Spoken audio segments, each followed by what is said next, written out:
கல்யாண சமையல் சாதம் காய்கறிகளும் பிரமாதம். ஏன் இப்படி பாக்குறாரு? வந்ததுல இருந்து நல்ல வயிறு முட்டை சாப்பிட்டாச்சு. அழகா இருக்குது. அப்படியே போயிடலாமா? இது வரைக்கும் யாரும் நம்மள எதுவும் கேட்கல. வந்து 2 பேர் போட்டோ.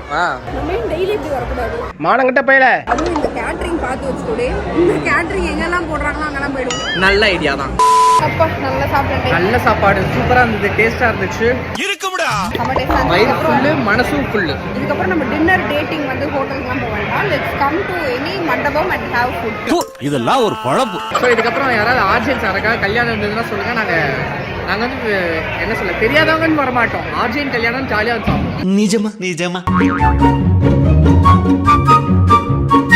எல்லாரும் வந்து மண்டபத்துக்கு போய் பொண்ணு மாப்பிள்ளை பார்த்துட்டு சாப்பிட வருவாங்க. ஆமா. நம்ம வந்து சாப்பிட்டு பொண்ணு மாப்பிள்ளைல பார்க்க போனோம். சும்மா போய் எட்டி பார்த்துட்டு வந்துருவோம். பேயில போமா.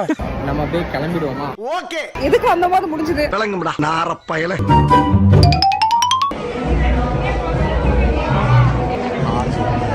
இப்பதான் எதுக்கு நீ மேல வந்தேன்னு தெரியுது. கண்டு விட்டாளையா?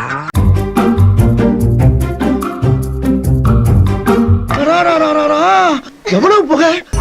தம்பி யார் நீங்க? பொண்ணுக்கு சொந்தமா பையனுக்கு சொந்தமா? என்ன கொடுத்துற நீ? டான்ஸ் ஆடு. வா ஒண்ணா போலாம். அந்த பாயா இருக்கணும்டா. போனும் உன் வீட்டு கல்யாணம் மாதிரி ரொம்ப அப்படியே கம்பீரமா போவாத. கூடி குறுகி போ. அவர் நீ யாருன்னு கேக்குறாரு. அட சும்மா இரேண்டா. எப்படியும் வந்துட்டோம். கடைசியா ஒன்னு ட்ரை பண்ணிட்டு போவோம். என்னது? நம்ம வீட்டு கல்யாணத்துல கூட இவ்வளவு சாப்பிடலடி. நிறைய ஆர்ஜியன்ஸ் நாங்க பார்த்தோம்.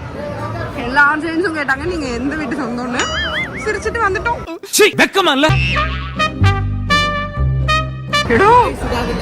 வாய் சுடும். செம்மையா சுடுண்டே. என்னடா ரொம்ப பயமுறுத்துறீங்க அண்ணே.